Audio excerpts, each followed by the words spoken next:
सोचिए, क्या सिर्फ 48 घंटों में किसी देश का पूरा राजनीतिक नक्शा पलट सकता है? 9 और 10 मई 2026 के वीकेंड ने साबित कर दिया है कि इसका जवाब है बिल्कुल हाँ। इन 2 दिनों में एक तरफ तो पुरानी राजनीतिक दीवारें ढह गईं और दूसरी तरफ बिल्कुल नई ताकतों ने जन्म लिया। इन घटनाओं ने बड़े बड़े गठबंधनों की जड़ें हिलाकर रख दी हैं। आज के इस एक्सप्लेनर में हम बिना किसी पक्षपात के सिर्फ और सिर्फ तथ्यों के आधार पर इन अभूतपूर्व राजनीतिक बदलावों की गहराई में जाएंगे। तो चलिए पर्दे के पीछे के इस पूरी कहानी को समझते हैं।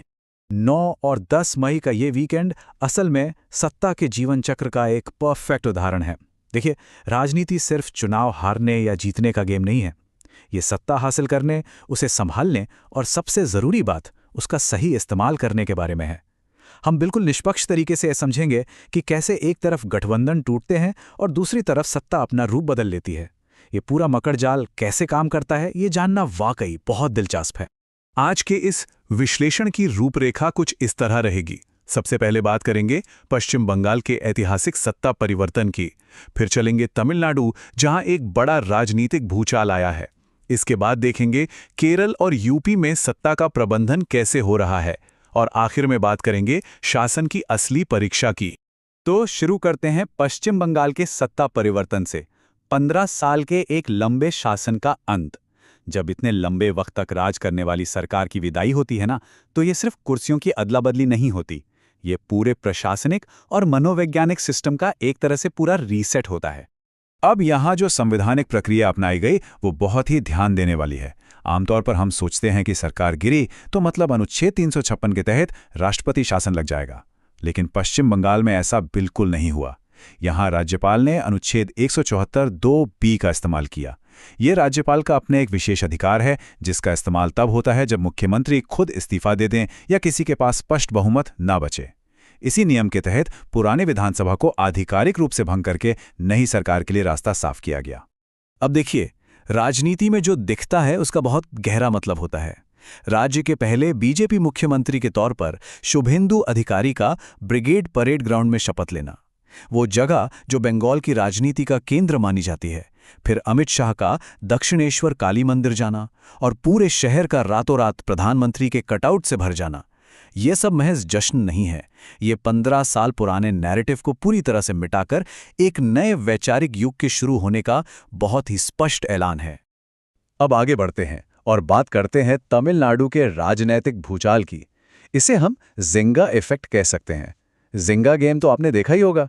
नीचे से एक ब्लॉक खींचिए और ऊपर की पूरी इमारत डगमगा जाती है। यहां भी कुछ ऐसा ही हुआ है। 120 ये कोई मामूली आंकड़ा नहीं है। ये तमिलनाडु में टीवी की नई पार्टी के चमत्कारिक उदय का सबूत है। पार्टी के नेता विजय ने मुख्यमंत्री पद की शपथ ली और उन्हें वीसीके पार्टी के साथ मिलकर पूरे 120 विधायकों का जबरदस्त समर्थन मिला।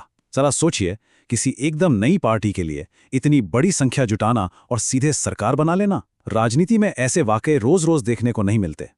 पीठ में छुरा घोंपा गया, ये सिर्फ एक बयान भर नहीं है। ये डीएमके का कांग्रेस पर लगाया गया सीधा और बहुत ही कड़वा आरोप है। क्षेत्रीय राजनीति का राष्ट्रीय गठबंधनों पर क्या असर होता है, ये उसका जीता जागता उदाहरण है। जैसे ही टीवी पार्टी 120 विधायकों के साथ सत्ता में आई और पलड़ा उनकी तरफ झुका, कांग्रेस ने अपनी पुरानी सहयोगी डीएमके का साथ छोड़ दिया और इसी के नतीजे में डीएमके ने इंडिया गठबंधन से किनारा कर लिया। इससे साफ समझ आता है कि क्षेत्रीय स्तर की हलचल दिल्ली के बड़े गठबंधनों को कैसे छिन्न भिन्न कर सकती है। चलिए अब अपने तीसरे हिस्से की तरफ चलते हैं, सत्ता का प्रबंधन केरल और यूपी के संदर्भ में। चुनाव जीतने या हारने के बाद गठबंधन तो टूट जाते हैं, लेकिन असली परीक्षा तब होती है जब जीत के बाद अपनों के बीच ही कुर्सी का संतुलन बनाना हो। यहां 2 अलग अलग राज्य हैं और दोनों की चुनौतियां बिल्कुल अलग।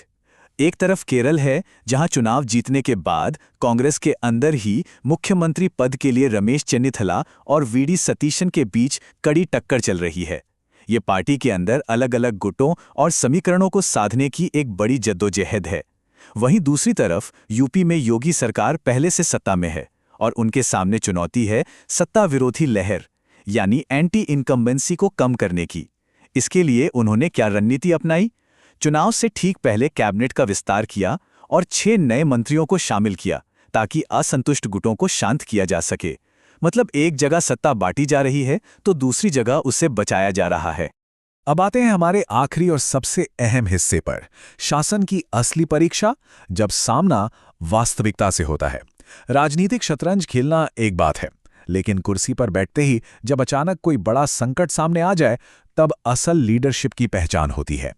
इसका एक बहुत ही सटीक उदाहरण है घरेलू मोर्चे पर आया ये अचानक संकट। उत्तर प्रदेश के हापुड़ में महाराणा प्रताप जयंती के दौरान अचानक ही हिंसा, तोड़फोड़ और भारी पथराव शुरू हो गया। ये घटना तुरंत याद दिलाती है कि कैसे कोई आम स्थानीय त्योहार पलक झपकते ही कानून व्यवस्था के लिए एक भयानक दुष्स्वप्न बन सकता है। ऐसे संवेदनशील वक्त में अफवाहों को फैलने से रोकना और तुरंत कड़े कदम उठाना, ये सब स्थानीय प्रशासन और पुलिस के लिए एक बहुत बड़ी अग्नि परीक्षा होती है। और बात सिर्फ घरेलू मोर्चे की नहीं है, अंतर्राष्ट्रीय स्तर पर भी चुनौतियां कभी भी भड़क सकती हैं। जैसे कि प्रियंका गांधी ने पश्चिम एशिया के संकट को लेकर खाड़ी देशों में फंसे भारतीयों को सुरक्षित निकालने की योजना पर सीधा सवाल खड़ा कर दिया। अब जरा सोचिए, ये कोई छोटा मोटा काम नहीं है। रातों रात बड़े विमानों की व्यवस्था करना, नागरिक उड्डयन और रक्षा मंत्रालय के बीच तालमेल बैठाना, अस्थिर देशों के हवाई क्षेत्र के लिए कूटनीतिक क्लियरेंस लेना और दूतावासों को 24 घंटे एक्टिव रखना, ये एक ऐसा भयंकर लॉजिस्टिक और कूटनीतिक चैलेंज है जिसे एक ही समय पर संभालना होता है। तो कुल मिलाकर ये पूरा घटनाक्रम हमारे सामने एक बहुत ही गहरा सवाल छोड़ जाता है। 120 विधायकों का समर्थन जुटाना या फिर सत्ता के समीकरण बिठाना, ये सब तो गठबंधन और जोड़-तोड़ की राजनीति का हिस्सा है। लेकिन क्या सच में ये राजनीतिक महारत किसी नेता को अचानक भड़कने वाली जमीनी हिंसा या हजारों नागरिकों को दूसरे देश से सुरक्षित निकालने जैसे असली कूटनीतिक संकटों के लिए तैयार करती है? सरकार बनाना तो शायद सिर्फ एक शुरुआत है, शासन करने की असली भट्टी तो उसके बाद ही सुलगती है। आज के इस एक्सप्लेनर में बस इतना ही। इस गहरे विश्लेषण में जुड़ने के लिए बहुत बहुत धन्यवाद।